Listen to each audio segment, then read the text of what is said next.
High hello welcome to my new blog. Shri Swami Samarth आणि रामकृष्ण हरी. आज आहे फ्रेंडशिप डे आणि माझ्याकडे ॲज युजल जास्त फ्रेंड्स नाही आहेत.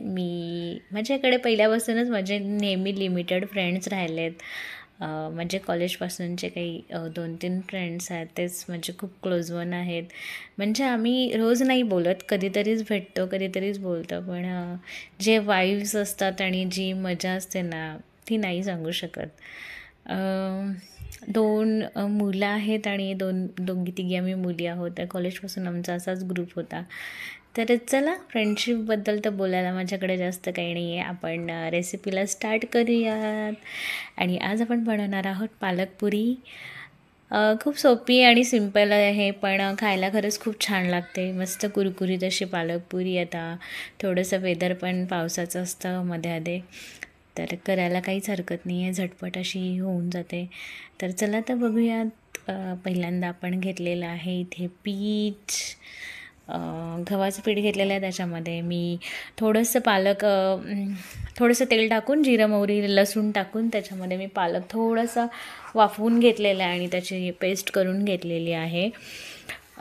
जिरं मोहरी आणि लसूण मिरची हे सगळं तेलात टाकून त्याच्यात थोडंसं पालक टाकायचं. त्याच्यात तुम्हाला जेवढं हवं तेवढं पालक टाकायचं, वाफवून घ्यायचं आणि त्याची पेस्ट करायची आणि त्याच्यामध्येच पीठ मळायचं. पिठामध्ये मी मीठ, हळद, तिखट, धने पावडर, जिरे पावडर, गरम मसाला तुम्हाला जे हवं ते घालू शकता तुम्ही.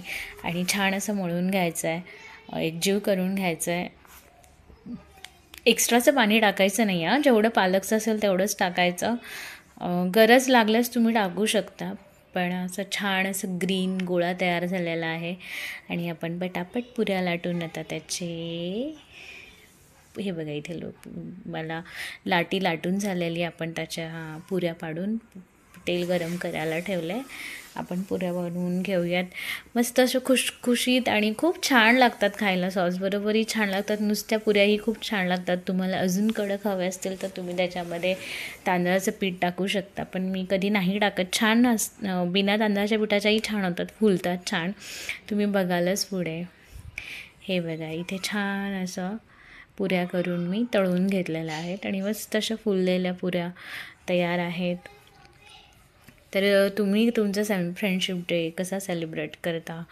तुमच्या फ्रेंडशिप डेबद्दल तुमचे काय कन्सेप्ट आहेत? तुम्ही माझ्यावर नक्की शेअर करा. माझं काही खास असा अनुभव नाही आहे, पण माझे कॉलेज टाईमचे फ्रेंड्स खरंच माझे खूप छान वाईब्स देणारे आणि त्यांच्याबरोबर एक क्वालिटी टाईम मी नेहमी स्पेंड करत आलं आहे. तुम्हाला माहिती आहे का, म्हणजे माझे त्या फ्रेंडसोबतचे ना, त्या ग्रुपसोबतचे फोटोज व्हिडिओज फार कमी आहेत, पण जो काही आम्ही लाईव्ह मुमेंट एन्जॉय करतो ना, तो शब्दात नाही सांगू शकत. ते छान अशा पुऱ्या तयार झालेल्या आहेत. तुम्ही ते 4-5 पुऱ्या तर बघा मस्त अशी फुगली आहे आणि छान खुसखुशीत कुरकुरीत अशी छान लागते पुरी. टेस्टला पावसाळ्यात कधीतरी चेंज म्हणून छान वाटतं. आता श्रावण चालू आहे त्याच्यामुळे नॉनव्हेज पण खाऊ शकत नाही, तर असं काहीतरी ऑप्शन करायला काही हरकत नाही आहे. झटपट होऊन जातो आणि घरात लहान मुलं असेल तर त्यांनाही आवडतो. तर तुम्हाला ही व्हिडिओ आवडला असेल तर लाईक करा, सबस्क्राईब करा आणि प्लीज सबस्क्राईब केल्यावर अनसबस्क्राईब करू नका. तर भेटूया अशाच नवनवीन रेसिपीसोबत आणि नवीन नवीन गोष्टींसोबत. Bye bye.